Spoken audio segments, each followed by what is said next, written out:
Allegedly, in my opinion.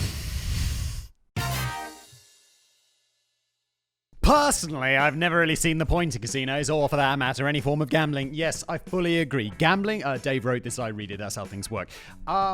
Gambling to me, casinos to me, is like there's that percentage which the government says, or whoever it is says, that's how much they have to return to you. I think on fruit machines, like slot machines that you get in pubs and shit, or in like Vegas. In the UK, I think they have to return like 80% or something. So for me, casinos are like places you go into with £100 and you come out with 80. Because I don't know, is it the right side of the brain, the logical one? Whatever it is, that just dominates so hard that I can't possibly enjoy gambling because I'm just like, nah, I just know statistically that it doesn't make sense. If you ask me why not, I'd probably wax poetic about being a fabulous mathematician, a realist, and fully aware of the legitimacy behind the statement. If it seems too good to be true, then it probably is. However, the reality is that during the few times in my life when I actually had serious disposable income, I was using it to feed other addictions. Yes, Dave, it's hard to find the money to gamble when you need to buy crystal meth, isn't it, Dave? I know you. Back then, allegedly, I knew that if I went out for the night with £60, I was guaranteed 15 pints of beer, a couple of shots, a few lines of happy powder, and some cheesy chips with mayonnaise and chili sauce to eat on the way home. Jesus Christ. Any big weekend plans? How cheap is your life? What? 15 pints of beer? Let's say a pint of beer is £4. That's already 60 quid. And then a couple of shots, £2 each. Happy powder. That's expensive shit, Dave. And some cheesy chips with mayonnaise and chili sauce. That sounds gross. Why are you eating cheesy chips with mayonnaise? Oh, I've read so many scripts and listened to so much American media that I'm like, crisps, might have been crisps with mayonnaise. That's weird. But chips, like fries. Come on, Simon. You're British. Jesus Christ, God save the king. My dudes and dudettes, today's video is sponsored by the heroes over at Vessi, who just sent me this brand new pair of shoes, which I haven't even had a chance to try yet. It arrived via the regular FedEx man this morning, and he was like, he's constantly, I get so many parcels, it's ridiculous, but whenever it's a parcel that is about this big and this wide, I get excited because I know it's a new pair of Vessis, and these are the Vessi Tidal sneakers. Just checking the name there because I just got them this morning. And they are a great looking shoe. They're super lightweight. And as with all Vessis, and I have had dozens of pairs and I've enjoyed every single one. They are waterproof. They are breathable. Whether you're wearing them in summer, I mean, now's autumn, which is autumn and spring are kind of perfect Vessi weather because it's kind of like nice out, but it can also just suddenly rain and you're like, well, good news, I got my Vessis on. They're 100% waterproof thanks to Dymatex. They're also breathable so your feet don't sweat. You can't go wrong. Also, these ones just look super cool. I don't know, Vessi shoes just look super cool. I had the courtside last month that they sent me and I was wearing those and I was really liking them. I'm looking at them down there. A good looking pair of shoes. But so are these. Look, whatever you're up to, get a pair of Vessis. You can't go wrong. People hit me up on Twitter. Or X, sorry. They're like, dude, I finally got a pair of Vessis, and I thought it was just marketing hype, and they're dope. And I'm like, yeah, dude. Yeah, they are. I talk about Vessis sometimes just for free. Like, my friends in real life, I'll be like, dude, get some Vessis. And they're like, bro, they don't ship it. And I'm like, well, when you go, like, I've got American, British friends, and I'm like, when you go home, ship some to your parents or whatever, and pick a pair up. They're great. Anyway, go to Vessi.com/blaze and enjoy 15% off your first purchase. Big thank you to Vessi for sponsoring. And now back to today's episode. The idea that I might go to a casino with that £60, lose it all in a matter of minutes, and leave as sober as when I was in quite I'm drunk! And leave as sober as when I went in quite literally never occurred to me. If it had, I would have immediately dismissed it as something that only an idiot would do. After all, nobody beats the casino. Or do they? Believe it or not, there have been one or two instances over the years where people were not gambling away their savings, their house, or the child's college fund. Instead, these individuals were able to create savings, buy a house, or actually have a college fund for their child.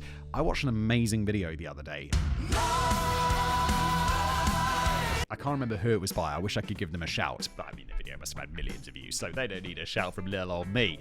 But it was all about these guys who made this machine for beating roulette. Like it would, I can't remember if it was cameras or sound or whatever, but it would predict, like once the roulette ball was thrown in, it would do some mathematical wizardry and work out where it was going to land. And then they'd place the bets before the croupier? Is that the right word? The croupier? Before it'd say like, no more bets, no more bets. That'd be kind of a fun job, being the croupier. No more bets, ladies and gentlemen. No more bets. No more bets. I like that. In today's episode, we'll take a look at some of these people. And also, I just hope... I assume it's not realistic because... Of course it's not. But like in movies, you know, where someone wins like $1 million on roulette or whatever and just flicks the croupier like a $10,000 chip, and you're just like, yes, thank you, sir. I mean, surely not. That'd be awesome. So hold on right there, grab yourself some chips, and try not to get craps. No. As we explore those stories of people who actually managed to beat the casino. Yes, Gonzalo Garcia Pelayo. I imagine that unless you are Simon or currently work for him, you've woken up in the morning and thought, you know what, my job just isn't for me. Correct. No, Dave is absolutely bang on. It's like I wake up in the morning and I wake up early because I'm excited to work. I'm always like, yes. And I realize this is incredibly privileged and lucky, but it is fucking dope. Like, I appreciate this every day that this is what I get to do. And thank you, Larian, for that. This, it turns out, is a fairly common feeling to experience. It's slightly less common to quit your job on the spot and become a professional roulette player, but it does happen, as former record producer Gonzalo Garcia Pelayo proved to the world. While this, in and of itself, is not particularly interesting, the way he went about it was. I mean, it is quite interesting, because you don't get a lot of professional roulette players. Like, you get professional poker players, because there's an element of skill. Roulette is just like, it's a ball being thrown into a spinning thing. There's no skill.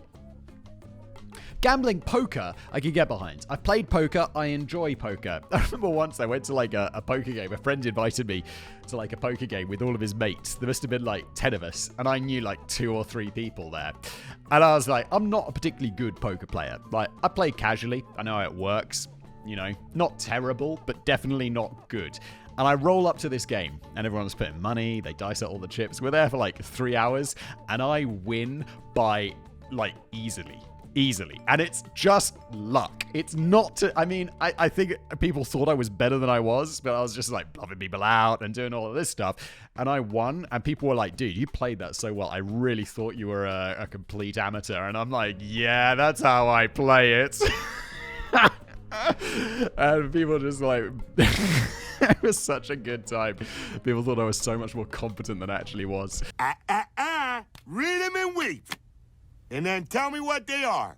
While this in of itself is not particularly interesting, the way he went about it was, apparently in the roulette world, there is something referred to as a wheel bias. If you've never heard of this, I certainly had not. I had it until I watched that video the other day, Dave. Allow me to explain. It is physically impossible to create a perfect circle. Although laser-guided cutting machines and hugely expensive 3D printers can come close, even the best end products are likely to be off by at least a few microns. Yes, a micron's really small. Now, you might be thinking something along the lines of big deal. There's no way such a minuscule imperfection can make any difference, right? Well, it turns out, oh yes it can, because casinos take advantage of the minuscule difference. Like, their house edge sometimes can be like a fraction of a percent, but over time, that's enough for them to make a shitload of money. How do you think they afford all that shit? You go to a casino, like in Vegas, and it's like, wow, look at this place.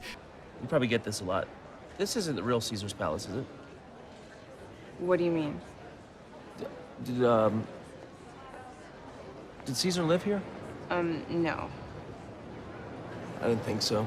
How do you think they're paying for that exactly? It's not from the hotel rooms, I promise you. Well, it turns out, yes you can. If you take into account the fact that no wheel is exactly round, no wheel will ever have the hole exactly in the middle, and no wheel will ever have exactly identical pockets, etc., then spend hundreds of hours observing one particular wheel, meticulously noting down every single number that comes up, and then writing a computer program to analyze your data like Pelayo did, you could turn a 5% house advantage into a 15% player's advantage and rake in the cash. Holy shit. A 15% advantage is fucking massive. When it was time to test his theory, he did indeed rake in the cash, and after he got banned from playing roulette in that particular casino, he simply moved to another one and repeated the process. Apparently, it was not long before he was banned from every high-stakes roulette casino in the country, whereupon he took his newfound money-making skills to America. Oh, he's not in America. Oh, shit. You gotta go to America, dude. They love gambling, and they got loads of money. And continued doing it there. When he finally retired, presumably because he just wasn't allowed to play anymore, he is alleged to have made $1.5 million. I mean, I don't want to, like, $1.5 million is a lot of money, but you've got a 15% edge against a casino in roulette. How did you only make 1.5 million? There's no pleasing some people. That's just what Jesus said, sir. As an extra sweetener at this end of the story, one casino did take him to court in an attempt to recoup some of their losses. Oh, come on. Please, that is getting thrown out of this, that isn't going absolutely fucking nowhere, dude. Casino, the judge be like, yo, casino, what the fuck do you think you're doing? He just beat you. He's better at the game than you are, you idiots. Get the fuck out of my courtroom. Only to have the judge throw out the case on the grounds that all he did was use ingenuity and computer techniques. Fucking good call, judgy. So why aren't more people doing this? Well, I'm not sure, but I do have a theory. Quite simply, there are much easier ways of making $1.5 million. All right, Dave. Why don't you tell me about those, Dave? To acquaint yourself well enough with any given roulette wheel, you not only have to spend hundreds of hours watching it, but you also have to do so in a casino where staff members are probably on the lookout for such behavior. Now, if you could somehow gain access to the vast array of security cameras inside these establishments, and if you're doing that crime, by the way, there's probably easier ways to use your skills to make $1.5 million. If you can hack into a security system of a casino, you've got skills that are going to be in demand, legally or illegally. Then you could probably use AI to study the footage and do all of the tedious work on your behalf. It's just a thought. But again, if you've got those skills, just go be an ethical hacker. Like, if you're that good, people are going to pay you. Richard Marcus. Although working hard and figuring out the best way to play the game to your advantage might net you a nice little nest egg, everyone knows that the best way to get money from these unscrupulous bastards is to cheat. Over the years, many people have developed complicated systems to do this, but as we all know, simplicity is the key. Richard Marcus knew this very well, and instead of building his own system, he adapted one that had been around for years. So, what did he do? Past posting, a scam in which a gambler adds more chips to a winning bet when the dealer is looking away, is old hat. Really? People try that? There's cameras and shit. Dealers, security guards, and other staff members are trained to watch for it. What Marcus did, however, was rather new. Imagine the following. You're a croupier, yes, at the roulette table, got that shit right. And a man sits down and makes a few small bets, $2, $5, nothing to write home about. Then after one of his $5 bets comes in, a bet he placed with single $1 chips, he leaps to his feet, shouting and celebrating as if he has won some sort of jackpot. Has he stacked like 100 in between? So it's like 1, 1, 100, 1, 1? I mean, but then the croupier is going to take it anyway, so what's his play here? Curious to what exactly he's excited about, you congratulate him and hand over his winnings, only to inform you that underneath his 5 $1 chips, there was a single $500 chip. Okay, but what would have stopped the croupier taking away if he lost? Suddenly he realized what the excitement was all about. So, what was Marcus doing? Instead of adding a high-value chip to a winning bet, he was including his high-value chip in every bet, and should he lose, he would discreetly remove it at an opportune moment. How? It's on the table, right? Hands off. I've never played roulette, but this is how I imagine it goes. On the table, hands off, you lose, and the croupier just rakes it all in. No? When's his opportunity to put his hands on there and grab it back? As one gambling website put it, all of his wins were legitimate. It was his losses that were not. As Marcus became more confident with his sleight of hand, he enlisted some accomplices, and much like the butcher who wanted to thwart the shoplifter, significantly raised the stakes. At the peak of their run, they were hiding $5,000 chips under several $100 chips and making a killing. Depending on who you believe, he and his team made between $4 million and $30 million over about 25 years. Now that is money. Although he ended up being banned from almost every casino in the world, and at least one attempt was made to prosecute him. Richard Marcus seems to have not only emerged pretty much unscathed, but after officially retiring from scamming casinos, went on to make a further not insignificant fortune advising casinos on how they could best prevent bastards like him from absconding with their money in the future. The difference between this one, and this is obviously all just my opinion, is this feels like a scam, like you're using sleight of hand to trick the casino. The first one is just you're better at their game than they are. This one feels like cheating, like a scam. Scam. It's a scam. Like cheating rather than genuinely beating them. Sounds like a pretty sweet deal if you can pull it off.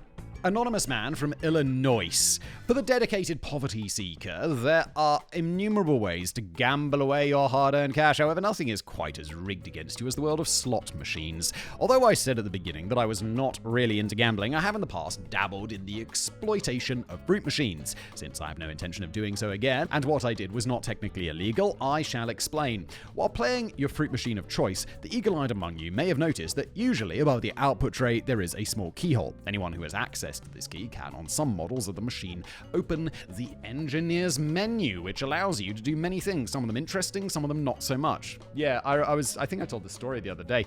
I know the stories and I know the rhymes. I was in a kid's soft play area, and they're one of these candy floss machines, and I'm bored in the soft play area. You know, my kids are playing around, and I'm just like, all right, whatever. So I'm just playing with this candy floss machine, and I click on the service menu, and it's enter the password, and I'm just like 1, 2, 3, 4. Press green, it's like wrong password. The password contains 6 digits. So I'm like 1, 2, 3, 4, 5, 6. Ding! That's amazing. I've got the same combination on my luggage. Welcome to the engineer's menu, where you can set the prices, you can do whatever you want.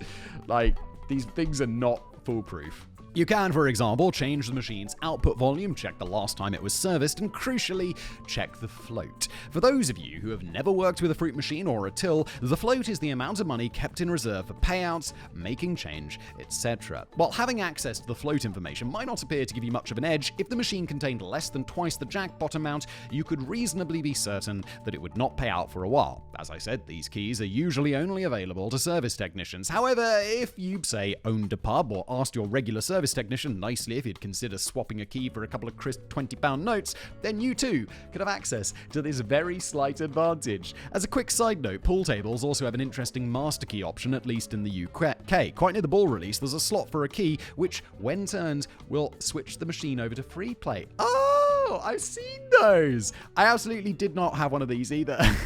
Anyway, where were we? Yes, ripping off fruit machines. As I mentioned in a recent script, people only tend to remember the glory in life. Therefore, there are those out there who believe that they're particularly lucky when it comes to these machines, but in reality, they are only statistically likely to win about 15 to 20% of the time. Oh, I thought it was the other way around. I thought you were likely to win like 80% of the time, or if you play long enough, get 80% of your money back. Okay, fruit machines are even more of a con than I thought. Unless, of course, you're one of the lucky few, such as Anonymous Man from Illinois. In 1999, our anonymous business consultant was visiting Las Vegas and decided it might be fun to pop into Caesar's Palace. While there are many, many examples of this not being a good idea, this time it really was. After putting only $10 into the megabuck slot machine, he came away with a jackpot of $21.3 million. Fuck me, that's insane! It's just possible that there may have been some sort of programming fault with this machine, because a few years later at the M Resort in Henderson, a Las Vegas resident extracted $17.3 million from the Megabucks machine. Wait, why is this? I mean, there are very high-stakes slot machines where it's like there's a high cost of putting in a coin, it's like $10, and then the odds of winning are very small, but they do have these huge jackpots, right? I feel like the most I know about gambling in casinos is from that TV show from like 20 years ago. I think it was actually called Las Vegas. Quite entertaining. This time, the circumstances were even more favorable. According to one news report, she wasn't even going into the casino until she remembered that she'd been gifted some free credits, and it was these free credits she used to secure her life-changing fortune. Annoyingly, both of these stories add a tiny bit of credibility to the phrase that is often applied to the lottery: somebody has to win. But seriously, guys, don't play the lottery. The lottery is a tax on poor people. Don't do it.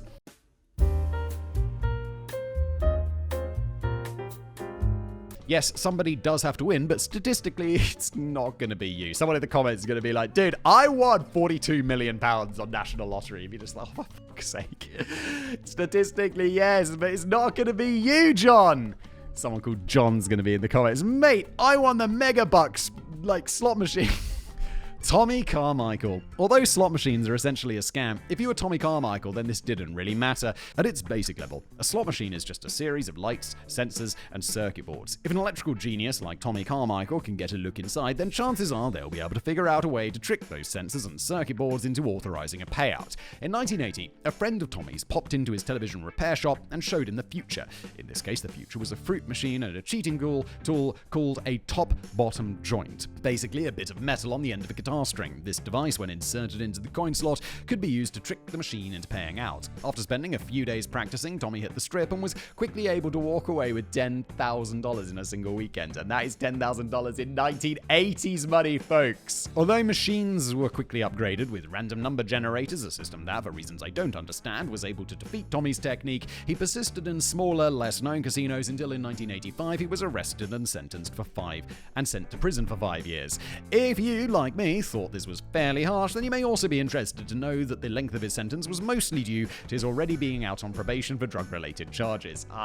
Don't commit crimes when you're on probation. They'll get the book will be thrown. Followed by the bookcase and then the library, brick by brick. Nevertheless, prison did not turn Tommy straight, and as soon as he was released, he and a friend started to work on the monkey paw. This device, when inserted through the payout slot on a machine, could be used to manipulate the wheels inside, and it was incredibly successful. At its peak, Carmichael was using it to make $1,000 an hour in 1980s money, or late 1980s, early 1990s. I'm not sure of the time frame here. Sadly, all good things come to an end, and after a couple of years, manufacturers once again updated the security on the machines, rendering the monkey paw useless.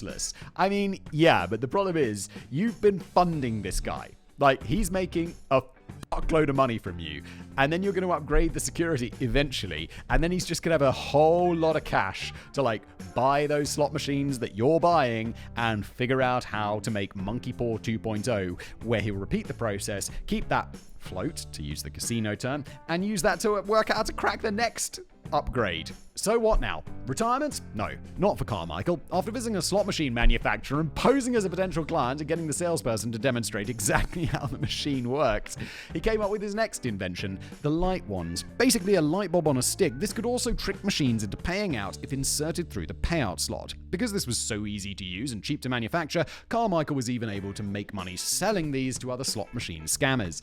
That's weird though. Why wouldn't you just keep it the fuck quiet and use it yourself? $1,000 an hour. Once again, updates would render his device useless, and once again, it'd make a new one. That was until 2001 when he was finally arrested, and after admitting his crime, spent a further year in prison. The thing is, given he made the majority of his money after his first spell in prison, and is estimated to have stolen about $5 million from casinos according to Google, I don't think that a year in prison is all that bad, really. Personally, I'm not so sure that I would say no to someone if they offered me $5 million with the stipulation that I had to spend a year in prison. I could work out, read some non-work related books, and generally take it easy for a bit. Sounds okay to me.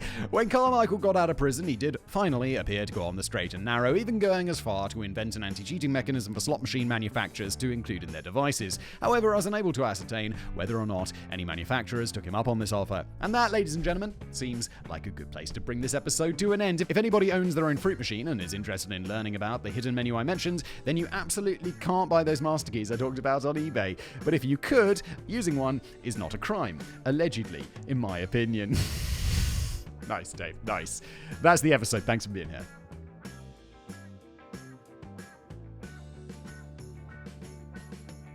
Back then, I knew that if I went out for the night with £60, I was guaranteed 15 pints of beer, a couple of shots, a few lines of happy powder, and some cheesy chips with mayonnaise and chili sauce to eat on the way home. Jesus Christ. Any big weekend plans?